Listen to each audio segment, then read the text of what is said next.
মিথ্যা তুমি কিভাবে বলতে পারলা? কেন বলছিলা ও রোড অ্যাক্সিডেন্টে মারা গেছে?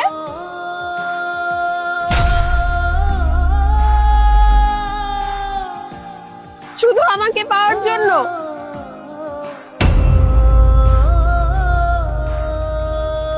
এভাবে মিথ্যা বলে আমার সাথে বেইমানি করতে তোমার একটুও বাধলো না? তুমি কিভাবে পারলে আমার ইমোশন নিয়ে খেলতে? তুমি জানো না আমি ওকে কত ভালোবাসতাম? তুমি কাজটা একদম ঠিক করোনি। কি ব্যাপার, এখন চুপ করে আছো কেন? কি হলো, কিছু বলো রোহান।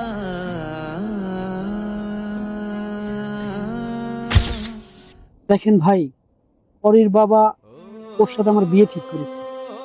আমি সরকারি জব করি, ওর সাথে আমার পার্সোনালি কথা হয়েছে, তো আমি জানতে পারি আপনাদের রিলেশন আছে। ও আপনাকে ভীষণ ভালোবাসে, তো আমি সবকিছু জেনে শুনে তার ওকে বিয়ে করতে পারি না।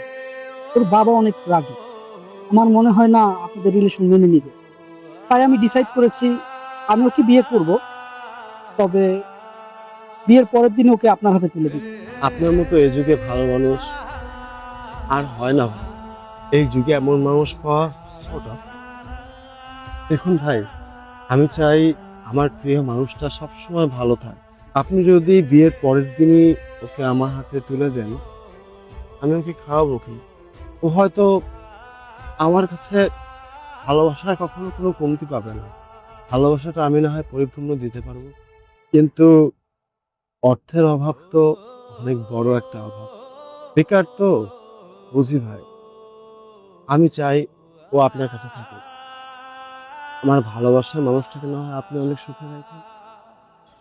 ওর বাবা মা ওর জীবন সঙ্গী হিসেবে আপনাকে সিলেক্ট করেছে, অবশ্যই আপনি ওকে সুখে রাখতে পারবেন। ও অনেক ভালো একটা মেয়ে ভাই। ওকে বলবেন আমি দেশে যাওয়ার পথে রোড অ্যাক্সিডেন্টে মারা গেছি। কথা দিচ্ছি ভাই, ওর সামনে আমি কোনোদিন দাঁড়াবো না। ও জানতেও পারবে না যে আমি বেঁচে আছি। আমার শেষ মুহূর্ত কিচ্ছু জায়গা না।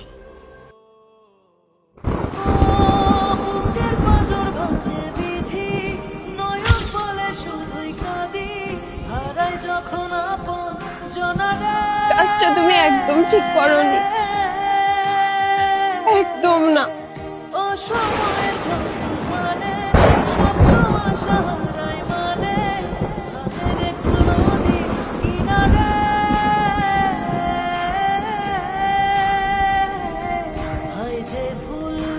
পুজোর কাজে সে ফুল দিয়ে দেহ সাজে, জীবন যেন